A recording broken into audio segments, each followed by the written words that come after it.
Hey, y'all. Welcome back to another episode of Growth Reframed. We are so happy you're here. Whether you are watching us on YouTube, I always want to say hello, or you're listening to us on any of the audio places you can listen to us. Either way, we're pumped that you found us, and we can't wait to have you join in this conversation with us. Today, we are going to talk all about cultivating resilience and the importance of just working through hard things, because a lot of times I feel like they can tear us down. And in a lot of ways, though, it's how we can build ourselves up to, not sound cliche, but like a brighter, better future. First of all, I think as a society, we are really, really bad at doing this. We are just teaching our kids just terrible, terrible things about resilience. We're not telling them how to do it. We're not telling them that they should be pursuing it. We are just kind of letting them give up anytime they want to, just as society, just my opinion. And I think it's a dangerous place to be, because while we're busy not teaching our kids and not practicing it ourselves, we're just setting ourselves up for just disappointment over and over again. Because at the end of the day, if you don't kind of fight through it, you might have a hard time getting some good momentum, some good results, some good things happening to you if you just want to give up at every twist and turn of the plot. Life is a journey, guys. It's not meant to just be smooth. It's kind of going to twist and turn and throw some things at you along the way. Resilience is how you get through that. Resilience is how you keep on pressing on. Right. And resilience, by the way, is not like, it doesn't mean it's going to be fun. Doesn't mean it's not going to suck sometimes. Of course it will. And one of the things that just comes to mind as you're saying that is, I'm not going back on what I've said of the fact that you can quit things if they're not serving you anymore. Like, you can move on once you've given them an honest try, or you know that it's just not working for your life anymore. But like you're saying, Meg, we're just giving everyone the easy out. Well, if it's not perfect and kumbaya at all times, then we're just going to move away from it. And, oh, well, you don't want to do this? Cool. Well, you tried it for 0.5 seconds, so you don't have to. And what I often tell you that sticks out in my mind with our own kids is, what is that teaching your kid when they get out into the real world? Or what are we teaching other adults, by the way, if that's the attitude we have when we go out into the real world? Like, how are we ever going to be able to get through anything in this life? Because life is freaking hard, y'all. Any of you who have lived in it, which if you're listening, it's been a long time. I don't even know why I said it that way. Maybe it hasn't been a long time, but it's been a while. You know that life is hard, that life is a challenge. And in the moments, the problem that I find for me is in the moments where things are challenging, when things are hard, my negative voice comes in, my everything comes in and says, like, I should get away from that as fast as possible. The quicker this can get over, the better. It's miserable. And look, I know people are dealing with all kinds of stuff today. The people coming to this podcast, listening in their ears right now, they are dealing with some stuff. I know, just because I interact with a lot of people, and I just know from living this life that I deal with a lot of stuff on a daily basis. It doesn't make it easy. But I know that in the moments where things have been the hardest for me are the moments where I've grown the most, which I know a lot of people don't even want to hear that, because when you're in the midst of it, trust me, I know when people told me that when I was in the midst of it, you don't want to hear it. But if you can think back and be a little bit introspective on the times where that did happen, you're better for it. You're better for it in a lot of ways. Not always, by the way. But building up that quality to be able to be resilient is one of the most powerful things you can do. Because in the face of challenges, in the face of adversity, when you build that arsenal up to show yourself that you are capable of doing it and capable of pushing through, that leads you down a path to know that the next time it happens, and it will over and over and over again in this life, you will have the power to work through it. It doesn't make it easy, but it makes it a little bit easier. Yeah, it sure does. I'm just thinking about how many times I have wanted to give up on a job, or even with us, like personally in our relationship, how many times it's felt really hard to be married, and how many times it's felt really hard to have a relationship with another person, whether that's a romantic relationship or a friendship. And how many times you just push through it just a little bit to find the blessings on the other side. And I just think back to all these moments in my life where I would not be sitting where I am today had I not been brave enough to be resilient, had I not been brave enough to push through, because it does take bravery, guys. Like you have to have it in you. You have to be brave enough to try it and to be uncomfortable for a minute, to get through to those blessings sometimes, because they're not easy to come by. They might take some work. They might take some time. And I just keep thinking, like, what if I had given up in this scenario? Or what if I had given up in that scenario?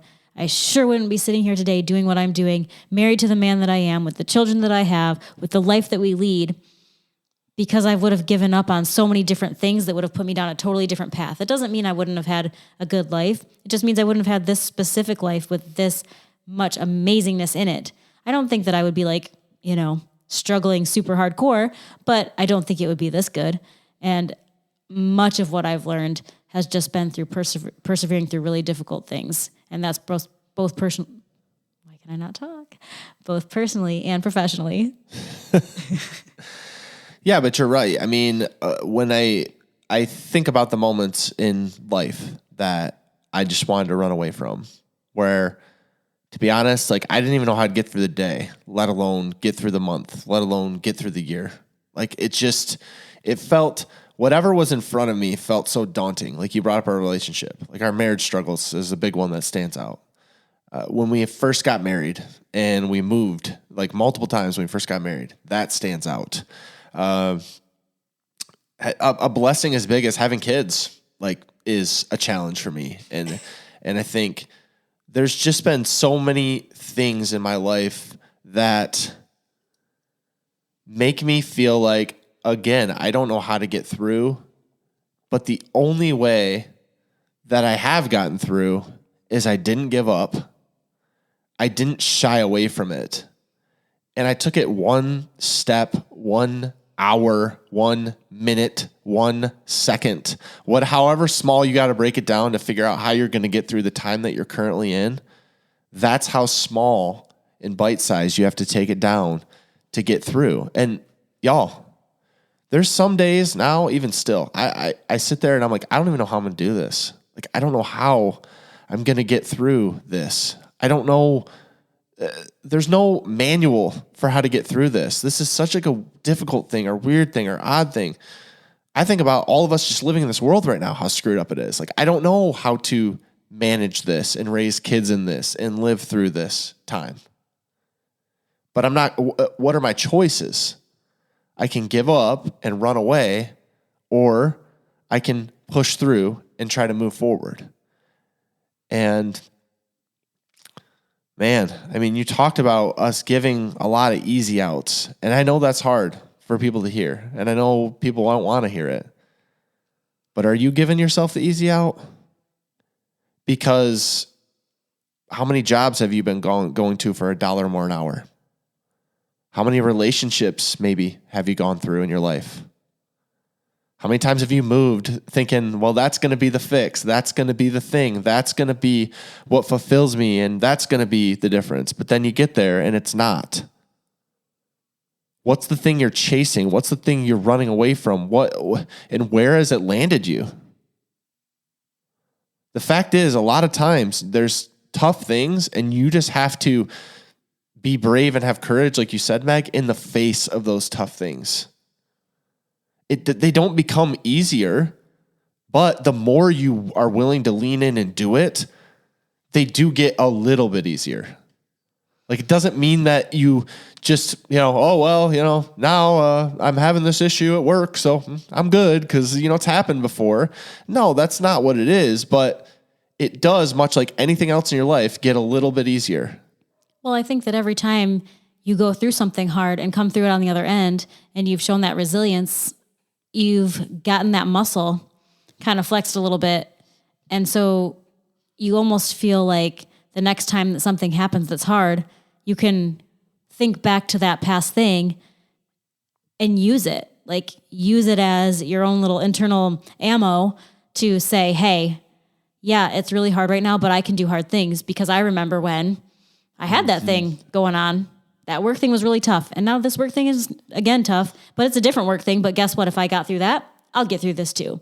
Right. And the more we just use that muscle and actually allow ourselves to think back and kind of pat ourselves on the back a little bit for how we got through that last thing, we'll be able to use that to propel ourselves forward through this current thing. Right. By the way, I love how you said that, because it's like we should do that more. I don't know why we don't. I think a lot of it is because we don't want to be vulnerable and share like what we're actually have dealt with. You don't even necessarily have to share it, but remember it in your own mind. Mm-hmm. Like I have a running catalog in my mind. And like I said, I don't even know a lot of ways. Like I couldn't even tell you how I did it, how I got through it, except to just continue to move forward. Like not run away, not step back into the past, just continue to move forward slowly. That's really what it was. And then just being strong enough to not give up in the face of it. But now I have a whole catalog of those things that I can pull from, that I can go back and say, yeah, I did that, because stuff constantly will continue to come up. It constantly comes up for me. And one of the things that I admire about you, I admire about myself, is like we just don't give up. Like we're just not going to. And I think the issue really is, and I say this carefully because, you still can if it's not serving you, but in a lot of ways, I think we just give ourselves the easy out and we say, well, what's plan A, B, and C? Well, sometimes, you don't even know what the plans could be. Sometimes you're just like, well, let's just get to the next thing. What if you're meant to be in the moment you're currently in and learning and moving through it? And, a lot of times in my life, I've reflected in quiet moments by myself of what was God teaching me in this moment? What was I supposed to be learning in this moment? What am I supposed to be learning in this current moment of where I'm really stressed? And what am I trying to be like playing the victim and just like wishing it was over and praying it's over as quick as it possibly can be, because it sucks. And I'm like getting tears welled up in my eyes right now, even thinking about some of the struggles. And I'm like, I don't understand why I have to be in it, but I understand that like, if I'm not learning anything from it, then what am I doing? Like what's the purpose? What's the reason? Sometimes you don't know the purpose of the reason, but sometimes you just need to push through. I didn't know in the face of our relationship struggle, in the face of you saying, I'm done, that it would lead us to a place so many years later that we have the strongest, best relationship we've ever had. And we're sitting here recording a podcast that we're about to celebrate 200 episodes on, that we've been doing for 4 years. Like you said, none of that happens. I can sure as hell tell you that I never thought any of that was going to happen in the moment where you told me I don't want to be with you anymore. Right. I never thought that was going to be the reality. But if it wasn't for that, we wouldn't be here. We would never have had the strong relationship. We might have just been wearing the mask and playing the parts and saying, well, yeah, we're the happy married couple. And on the inside, we were dying a little bit each day as it went on. I'd rather face what's in front of me and learn and go through it if it means that there's something brighter on the other side. There's always a rainbow after it rains, right? Like the old Andy Grammer lyric, rainbows after rain. Like that's how it happens. And we love to see this, by the way, in movies and everything else. You love to see the underdog story. You love to see the triumph. You love to see the impossible task in front of people, and then somehow they get on the other side. Why do you think we love to see that? Because we live it every day, y'all. It's us. And we have that choice. It's us. It might not be some epic battle or some big game that this person's winning for the championship. It's just me trying to get through my day. But that's why I love to watch it, because it's proving to me that people can do that. But just like the movie, just like the character, just like the people you look up to and admire, you can do that for yourself, and you can have your own catalog. But you got to just get through these hard things by continuing to push through them. Right. And sometimes you might feel like you can't do it by yourself. And I feel like that's okay too. I think it's totally fine to feel like you can't do it by yourself. And that's actually one of the things that I love most about our relationship, is because sometimes I feel like there is no way through. And you're right there behind me saying, yes, there is. We're going to push through anyway. And sometimes you feel like there's no way through. And I'm like, yeah, bro, we're getting through this. Let's go. And I think that even if you don't have a spouse or somebody that's right there that can be your cheerleader, there are other people in your life that you can lean on, and you can maybe find a therapist or somebody that can help you through these hard times, because you shouldn't have to do it on your own and be your own support coach and be your own everything if it's just too much for you to bear on your own. You can get resilience even with help. It's not something that you have to do completely on your own all the time. You're able and should allow yourself to have somebody right there alongside of you that will help you to get to the blessings on the other side, that will help you be able to see through this pain to what might come later. And that doesn't mean it's going to be quick and easy. In fact, it's probably not going to be quick and easy. It's probably going to be pretty terrible for maybe a long time, but it doesn't negate the fact that there will be a other side, that there will be something there to look forward to, that there will be something there to come back to, and it's worth it. Yeah, I think about recently I had posted over on social media about like being vulnerable and how we live just like in a fake world where no one's really honest and we have a lot of surface level conversations. And from that post, like I had a couple people that said some pretty deep stuff. Like one person was just like, well, I'm a burden to everyone. Literally, I'm a burden to everyone. And someone else was saying that they tried that and it didn't work. And, you know, that basically people were mean to them, rude to them, judge them, whatever. You can get to a dark place. You can feel like you're a burden to everyone, but I promise you, you're not. You're not. You could have told people that did turn around and do the wrong thing. That doesn't mean that you never tell anyone anything again. That doesn't mean, like what you were just saying, Meg, about finding the right people, the right community, the right person you can trust, whether that's personal or professional in a therapy type situation. Don't give up because one person burned you. Find the right person. Those people, whether they're in your family, whether in your life, whether they've been in your life for a long time, that doesn't mean that they're your people. Maybe they're not the people you need to share this with. Maybe there's someone else.